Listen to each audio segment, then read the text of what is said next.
Assalomu alaykum YouTube tomoshabinlari. Men sizlar bilan Kelajak Invest kanali admini Omonulloh Hamdullayev.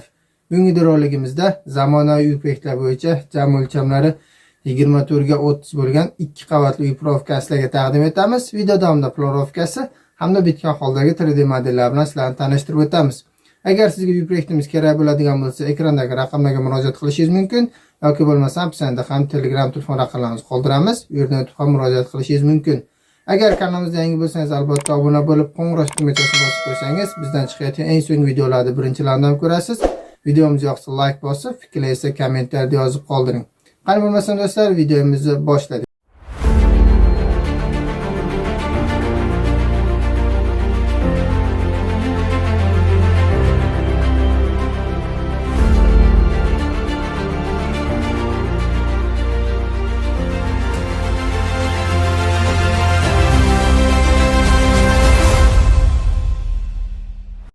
Assalomu alaykum baribir, kanalga xush kelibsiz. Uyimizda planovkasi bilan tanishib chiqadigan bo'lsak, ko'rib turganlaringiz jam o'lchamlari bu yer 24 metr, bunaqasiga esa 30 metrni tashkil etadi.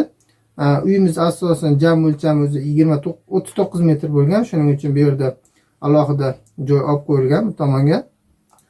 Biz qurilish maydonimiz esa 24 metr joyga joylashgan.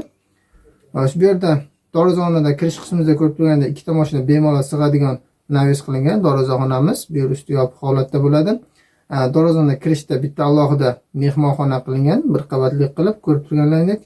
Bu tomonda esa mehmonxonamiz orqasida o'sha sanuzel, mehmonlar uchun alohida sanuzel ham joylashtirilgan. Bu yer esa yozgi oshxonamiz. Ko'rib turganlaringizdek, bu yerda bemalol yozda ovqat tayyorlash uchun mo'ljallangan. Bu yer o'rtamizda landshaft qilingan, ya'ni yashil hudud hisoblanadi. Bu yerdan zinadan ko'tarisak, o'rtada tamburimiz bor. Tamburdan kirganimizda katta hollimiz bor. Bu tomonda oshxonamiz, ovqatlanish, ovqat tayyorlash uchun mo'ljallangan. Bu yerda esa yotoqxona joylashtirilgan. Bu tomonda esa yana bitta yotoqxona joylashtirilgan. Bu yerda esa podvalga tushib ketadigan joy zinamiz. Bu tomonda esa yana bitta bolalar uchun yotoqxona joylashtirilgan.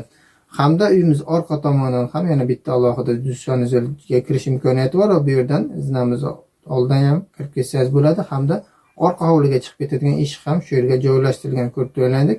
Bu tomondan zinadan ko'tarilganingizda ikkinchi qavatimizda ham xuddi shunday joylashtirilgan. Ikkinchi qavatimizda 4 ta xonamiz bor, bitta hovlimiz va bu yerda balkonimiz bor.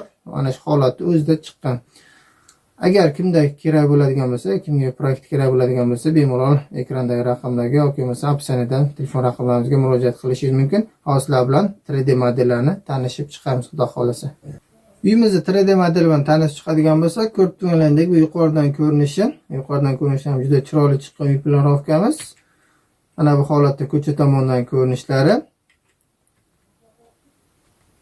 Bu ichkaridan ko'rinishi ko'rib turganingdek balkon qilib juda chiroyli ko'rinishda chiqarilgan. Agar kimga yoqqan bo'lsa, bemalol ekrandagi raqamlarga murojaat qilishingiz mumkin bo'ladi. Mana bu darvozaxonamizning ko'rinishlari, mehmonxonamizning ko'rinishlari, ko'rib turgandek hovlimiz ham juda chiroyli ko'rinishda chiqqan. Agar kimga qiziq bo'ladigan bo'lsa, bemalol ekrandagi raqamlarga murojaat qilishingiz mumkin. Kelgusi videolarda ko'rishguncha xayr do'stlar, sog' va omon bo'ling.